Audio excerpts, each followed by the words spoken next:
Okay, welcome back everyone. Today we're going to look at central control, and that says chapter 15.3. So let's first take a look at some of the forebrain structures that help and assist in autonomic control of the body. So the first I want to talk about is the hypothalamus. It's located right here in the brain, and it regulates both autonomic and endocrine function. One projection of the optic nerve, or the nerve that leads from your eye, will go all the way to the hypothalamus, and that's going to play a role in the pupillary reflexes. So if there's a lot of light coming in, the hypothalamus stimulates the parasympathetic response, which is to constrict the pupils, and when there's too little light, it will trigger the sympathetic response, which is to dilate. Now, one thing I want you to realize, and you might realize this already, but maybe not, is that when you have light that's projected into just one eyelid, both eyelids will respond. And that's different than a somatic reflex like touching a hot stove, where you're only going to recoil with the hand that touched it, not both hands. And so it's just an interesting difference between a somatic reflex and an autonomic reflex.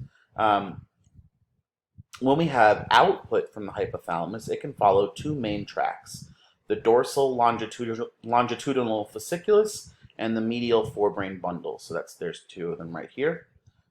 One goes down and up, and the other goes straight down. The hypothalamus will also get input from other areas of the forebrain through the medial forebrain bundle. And there's a few different forebrain structures that connect to the hypothalamus this way and inform it on how the nervous system is doing and influence factors that will affect homeostasis. One example is that the amygdala, which we'll talk about next, plays a role in our ability to remember and feel emotions. And so it will talk to the hypothalamus through that way. So let's talk about the amygdala.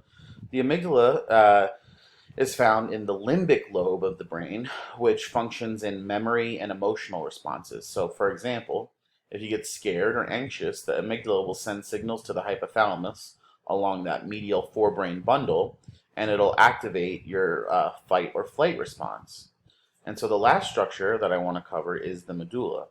And the medulla contains nuclei that are referred to as the cardiovascular center. And based on the name, you kind of already know what it does. It controls the cardiovascular system. It'll signal to require an increase of heart rate. If it gets a signal that will require an increase of heart rate, you get what are called the preganglionic sympathetic fibers, and those are called the cardiac accelerator nerves. And if it gets a signal that the heart rate needs to slow down, those fibers are called the vasomotor nerves. Lastly, there's several brainstem nuclei that are important here. The first is the solitary nucleus, which can activate the sympathetic stimulation of the heart or blood vessels. Another is the dorsal motor nucleus of the vagus nerve, which does exactly what the vagus nerve tends to do, which is decreasing heart rate, relaxing the bronchial tubes in the lungs, and activating digestion. And the last one is the nucleus ambiguus, which basically is right in the name. It kind of does a few different things, but it targets muscles in the pharynx for swallowing and talking, and it helps the heart to continue beating.